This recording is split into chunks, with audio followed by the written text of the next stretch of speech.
We're here with Victoria Cays, and the question we have is about Club Interamericano, the Inter-American Club. Could you tell us how it started and how it grew? Yes, I was a student at ESU. It may not have been ESU yet. It was probably Strasbourg ESSC, State College for Teachers. But I was a major, fine arts major there. And I also did some things in language, French and so forth. So while I was there were things happening there to try to get the students at ESU, as well as people in the community, to get together, because there was nothing in the area. And we are, we were a good 2 hours from New York, where it would have been the nearest place to find something in Spanish. There was nothing else. So I felt particularly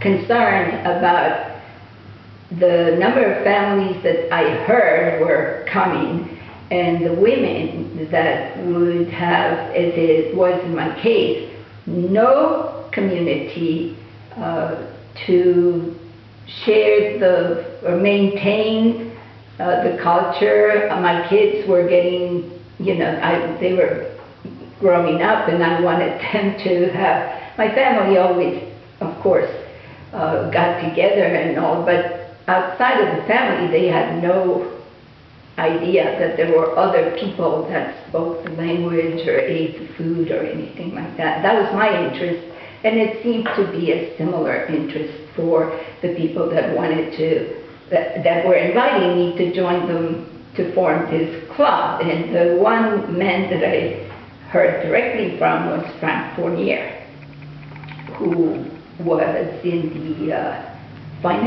the financial aid, I think, office at ESU, and in fact the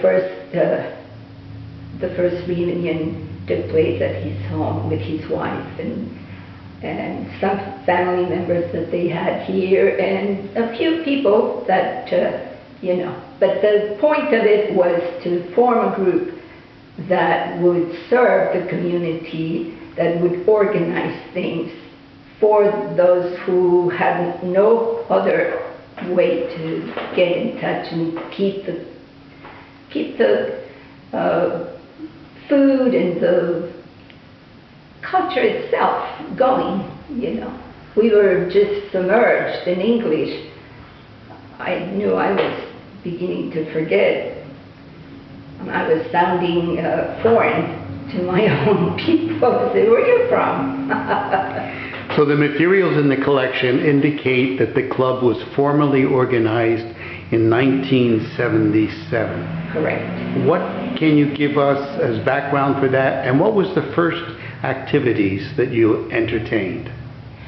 When it took a while, when we got together to figure out who can serve, what we can do, and we did it informally. We got together. We would hold a meeting first. That's the rule we found out early that we had to do.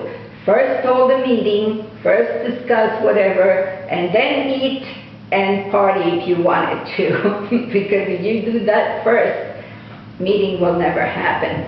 So yeah, we did that and we rotated from home to home, and each family would feature their own food. For instance, my mother, put together Ecuadorian food our way, and Puerto Rican food their way. A little at the time, there were new families that came into the group, and so we had more than just Ecuadorian and Puerto Rican. So eventually we had some people from the Dominican Republic, some people from Colombia, more people from Puerto Rico, and we had some people from Argentina, and one of the founders was married to Maria, who was from Argentina, and she did wonderful things. I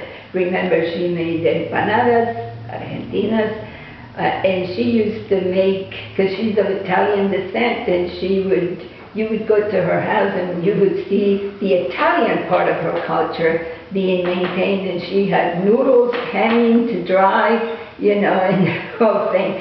She's a lawyer now. I'm sure she doesn't have time for that, but we learned a lot about who we were as Latin Americans and Inter-Americans. And what was your first activity?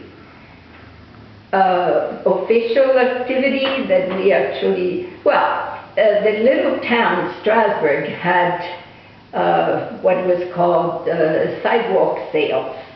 And during sidewalk sales, the vendors would put out the clothing that was for sale, because it was like at the end of July, beginning of August. So, the spring and summer clothes were being sold. And they let other people come and show whatever it was, clubs or community things. And we went out there and we set up a table, and we had food from different places, and we had textile products from Peru, from Ecuador, from wherever, whatever we could get, and we set it up. And one of the photos is there.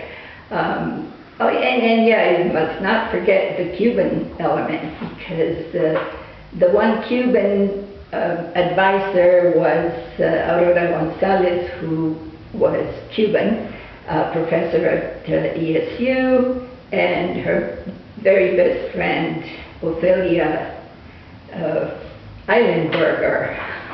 So most of us women had foreign last names because we were married to Americans. So we could do both. We could then merge the two things. And the American part of it gave a lot to the group, to help in organizing or, bring things. Oftentimes, if you were going to have an activity, you needed somebody to bring the stuff, so trucks, whatever. I think we participated in a Halloween parade. I used to have the Club Interamericano sign that we carried in front. We had music, and some people were dancing. Those were among the first things that we did. Thank you.